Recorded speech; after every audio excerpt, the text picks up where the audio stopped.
नहमदुहु व नुसल्ली व नुसल्लिमु अला रसूलिहिल करीम अम्मा बअद फ़अऊज़ु बिल्लाहि मिनश शैतानिर रजीम बिस्मिल्लाहिर रहमानिर रहीम। मेरे मुअज़्ज़ज़ सामाईन इकराम, अस्सलामु अलैकुम व रहमतुल्लाहि व बरकातुहू। मैं अपने रब्बे कायनात से ये दुआ करती हूँ कि मेरे जितने भी सुनने वाले हैं, रब्बे कायनात सबको सेहतमंद, तंदुरुस्त और लंबी ज़िंदगी अता फ़रमाए। हम सब की हर मुश्किलों, परेशानियों, तंगदस्तियों में मेरा रब्बे कायनात हमारी मदद अता फ़रमाए। हमें ज़हनी, रूहानी, जिस्मानी अज़ियत व तकलीफ़ व बीमारियों से निजात अता फ़रमाए। हमें ज़हनी और रूहानी सुकून अता फ़रमाए। हमें बीमारी दुनिया से बचाकर बीमारी मदीना बनाए। और जो हम सब के हक़ों में बेहतर है, मेरा रब्बे कायनात हमारे लिए वो अता फ़रमाए। और जो हमारे हक़ों में बेहतर नहीं, उसका ख़्याल भी हम सब के दिलों से निकाल दे और हम सबको अपनी रज़ा पर राज़ी रहने वाला बना दे। आमीन सुम्मा आमीन। माशाल्लाह से आज रजबुल मुरज्जब का आखिरी पीर है और मुहर्रम अल हराम से पहले पहले आज मैं जो आप लोगों को वजीफ़ा बताने लगी, इसको पढ़ लीजिएगा। आज के दिन पहले कलमे का और अल्लाहु सम्मद का वजीफ़ा मैं आप लोगों के लिए लेकर आई हूँ। इस वजीफ़े को आप लोग मुहर्रम उल हराम का चांद नज़र आने से पहले पहले, नया साल शुरू होने से पहले पहले इस वजीफ़े को ज़रूर पढ़िएगा और पढ़ते ही अपने नसीब को बदल लीजिएगा। रब्बे कायनात आपकी ज़िंदगी में ऐसे ऐसे मोजज़ात अता फ़रमाएगा आके आप सोच भी नहीं सकते कि नया साल शुरू होने से पहले पहले इस वजीफ़े को लाजमन कर लीजिएगा। ये बहुत ही ख़ास और पावरफुल वजीफ़ा है। इस वजीफ़े को जैसे ही वीडियो मिले फ़ौरन कर लेंगे। अगर फ़ौरन किसी मजबूरी की वजह से ना पढ़ सके तो वीडियो को अपने पास सेव कर लें और जैसे ही वक़्त मिले आपको इस वजीफ़े को लाजमन पढ़िएगा और पढ़ कर देखिएगा कि रब्बे कायनात आप पर कैसे कैसे आप पर अपने खुसूसी करम अता फ़रमाएगा। गैबी ख़जानों से दौलत की बारिश आप पर अता फ़रमाएगा। आप इस वजीफ़े को किसी भी मकसद, किसी भी हाजत, किसी भी मुराद के लिए पढ़ सकते हैं। आपका अपना घर नहीं, घर ख़रीदने के लिए पढ़ सकते हैं। आपकी औलाद नहीं, उसके लिए पढ़ सकते हैं। आपके ऊपर बहुत ज़्यादा कर्ज़ है, उतरने का सबब नहीं बन रहा, उसके लिए पढ़ सकते हैं। आपकी शादी नहीं हो रही या आपके बच्चों की शादियाँ नहीं हो रही, उसके लिए पढ़ सकते हैं। आपके घर में लड़ाई झगड़े रहते हैं, नचाकी है, मुफलसी, गरीबी है, परेशानियां हैं, उसके लिए पढ़ सकते हैं। आपके घर में कोई बहुत ज़्यादा बीमार है या आप खुद बीमार हैं, उसके लिए पढ़ सकते हैं। आपकी औलाद नाफरमान है, उसके लिए पढ़ सकते हैं। आपके पास अच्छी जॉब नहीं, जॉब लेने के लिए पढ़ सकते हैं। आपके घर में कोई बहुत ज़्यादा बीमार है या आप खुद बीमार है, उसके लिए पढ़ सकते हैं। आपका अच्छा भला कारोबार चलता हुआ अचानक से बंद हो गया, उसके लिए पढ़ सकते हैं। आपके घर में सुकून नहीं, आपकी ज़िंदगी में सुकून नहीं, आपके रिज़्क़ में, दौलत में बरकत नहीं, उसके लिए पढ़ सकते हैं। मतलब किसी भी मकसद, किसी भी हाजत, किसी भी मुराद के लिए पढ़ सकते हैं। मगर जब पढ़ने लगे तो रब्बे कायनात की ज़ात पाक पर यकीन कामिल रख के पढ़िएगा। कहते हैं कि यकीन कामिल होता है, पीर कामिल नहीं होता। और अच्छी नीयत रख के पढ़िएगा कि रब्बे कायनात कुरान पाक में इरशाद फरमाता है, इन्नमल आमालु बिन्नियात, कि जो अमलों का दारोमदार होता है वो नीयतों पर होता है। अगर हमारी नीयत अच्छी है तो हमारा अमल भी अच्छा होता है, और अगर हमारी नीयत ही अच्छी नहीं तो हमारा अमल भी अच्छा नहीं होता। चाहे हम जितनी मर्ज़ी मेहनत कर ले, जितनी मर्ज़ी कोशिश कर ले, हमें उसका फल, उसका अजर अच्छा नहीं मिलता। इसलिए अच्छी नीयत रख के, पुख्ता यकीन रख कर 5 वक़्त की नमाज की पाबंदी लाजमन रखिए। फिर इस वजीफ़े को कीजिएगा और वजीफ़ा करते हुए आपके दिलों में, जहनों में ज़रा सा भी ये वसवसा नहीं आना चाहिए कि हम ये मेहनत कर रहे हैं, पता नहीं हमारा ये अमल कबूल होगा, हमारी ये मुराद पूरी होगी या नहीं होगी।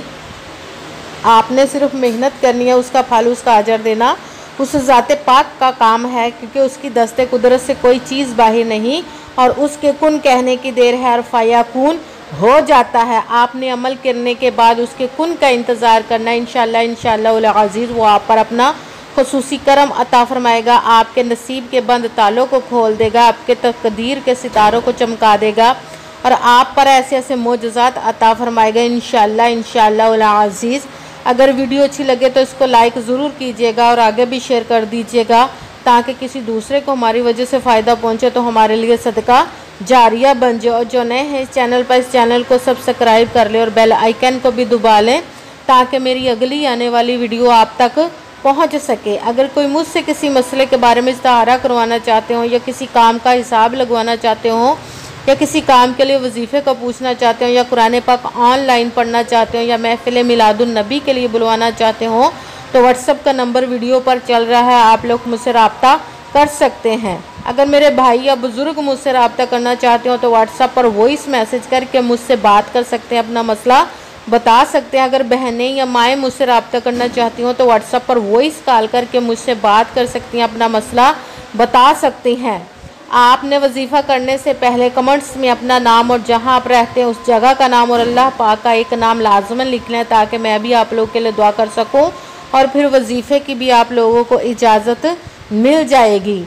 आपने पूरी वीडियो को ध्यान के साथ सुन के समझ के फिर वजीफ़े को करना है। ऐसा ना हो कि वीडियो को स्किप कर करके छोड़ के सुने और कोई बात रह जाए, फिर आप वजीफ़ा करने लगे और वो ठीक ना हो। ना तो आपने किसी भी तादाद में कम करके पढ़ना है, ना ज़्यादा बढ़ा कर पढ़ना है। अगर कम या ज़्यादा कर देते तो वो हमारा वजीफ़ा ठीक नहीं होता, हमें कामयाबी नहीं मिलती। इसीलिए जिस तादाद और जिस तरतीब के साथ मैं आप लोगों को वजीफ़ा बताने लगी हूँ, उसी तादाद और उसी तरतीब के साथ आपने इस अमल को पढ़ना है। आप इस अमल को आज के दिन किसी भी जगह पर बैठकर पढ़ सकते हैं, घर में, ऑफिस में, मदरसे में, यूनिवर्सिटी में, कॉलेज में, शॉप पे, कहीं पे भी बैठकर पढ़ सकते हैं। मगर जब पढ़ने लगे बिल्कुल खामोशी, तवज्जो, सुकून के साथ पढ़ना है कि वजीफ़े के दरमियान ना तो आपने किसी से बात करनी, ना ही उठना, ना ही फ़ोन इस्तेमाल करना है। अगर हम वजीफ़े के दरमियान किसी से बात कर लेते, उठ जाते, फ़ोन इस्तेमाल करते, तो वो हमारा वजीफ़ा ठीक नहीं होता। इसीलिए मुकम्मल वजीफ़ा करने के बाद ही आपने किसी से बात करनी है। आप इस वजीफ़े को आज के दिन किसी भी वक्त पढ़ सकते हैं, किसी भी नमाज के साथ पढ़ सकते हैं, नमाज के अलावा भी पढ़ सकते हैं। अगर नमाज के साथ पढ़ रहे हैं, नमाज मुकम्मल करने के बाद, दुआ मांगने के बाद आपने इस अमल को पढ़ना है। अगर नमाज के अलावा पढ़ रहे हैं तो आपने बावजू होकर एक जगह पर बैठ जाना है। सबसे पहले आपने एक मरतबा दुरूद पाक पढ़ना है। कोई सा भी दुरूद पाक पढ़ सकते हैं हम, अगर दुरूद इब्राहिमी जो नमाज में पढ़ा जाता है वो वाला एक मरतबा दुरूद पाक पढ़ लें तो ज़्यादा बेहतर है। दुरूद पाक पढ़ने के बाद आपने एक मरतबा आऊज़ु बिल्लाहि मिनश शैतानिर रजीम बिस्मिल्लाहिर्रहमानिर्रहीम पढ़कर अपने मकसद की नियत कर लेनी। जिस मकसद, जिस हाजत के लिए आप इस वजीफ़े को पढ़ने लगे हैं उसका आपने नियत कर लेनी है। फिर सबसे पहले नंबर पर जो वजीफ़ा पढ़ना वो आपने पहले कलमे का पढ़ना है, ला इलाहा इल्लल्लाह मुहम्मदुर रसूलुल्लाह, ला इलाहा इल्लल्लाह मुहम्मदुर रसूलुल्लाह, ला इलाहा इल्लल्लाह मुहम्मदुर रसूलुल्लाह। इसको आपने 11 मरतबा 11 टाइम पढ़ना है। फिर साथ ही दूसरे नंबर वाला वजीफ़ा आपने अमल शुरू कर देना, वो है अल्लाहुस्समद, अल्लाहुस्समद, अल्लाहुस्समद, अल्लाहुस्समद। इसको आपने 11 मरतबा 11 टाइम पढ़ना है। फिर साथ ही आपने ऐसी दुआ पढ़नी जो कि रब्बे कायनात के अर्श तक पहुंचती, बहुत ही ख़ास और पावरफुल वजीफ़ा माना जाता है। किसी भी मुश्किल, किसी भी हाजत, किसी भी मुराद के लिए इस वजीफ़े को पढ़े तो रब्बे कायनात उसको खाली नहीं मोड़ता। वो है सुबहानल्लाहि व बिहम्दिही, सुबहानल्लाहिल अज़ीम, सुबहानल्लाहि व बिहम्दिही, सुबहानल्लाहिल अज़ीम, सुबहानल्लाहि व बिहम्दिही, सुबहानल्लाहिल अज़ीम। इसको आपने 11 मरतबा 11 टाइम पढ़ना है।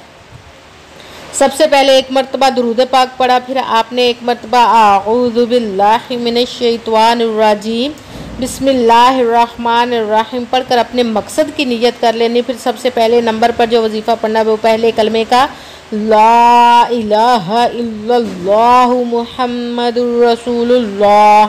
इसको आपने 11 मरतबा 11 टाइम पढ़ना है। फिर साथ ही दूसरे नंबर वाला वजीफ़ा अल्लाहुस्समद, इसको आपने 11 मरतबा 11 टाइम पढ़ना है। फिर साथ ही तीसरे नंबर वाला वजीफ़ा सुबहानल्लाहि व बिहम्दिही, सुबहानल्लाहिल अज़ीम।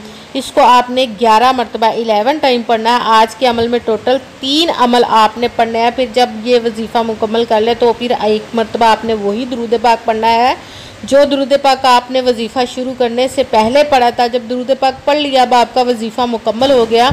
अब आपने दोनों हाथों को रब्बे कायनात की बारगाह अक़दस में बुलंद कर लेना। सबसे पहले अपने गुनाहों की बख्शिश की दुआ मांगनी है।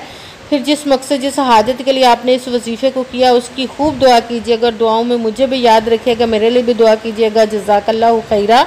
जिस मकसद जिस हाजत के लिए आपने इस वजीफ़े को किया, रब कायनात अपने हुक्म से, अपने प्यारे प्यारे महबूब के सदका से और इस प्यारे प्यारे माह मुबारक और आखिरी इस माह मुबारक के पीर शरीफ के सदक़े आपकी तमाम नेक और जायज़ हाजात को कबूल मंजूर अता फ़रमाए। आमीन सुम्मा आमीन। अस्सलामु अलैकुम व रहमतुल्लाहि व बरकातुहू।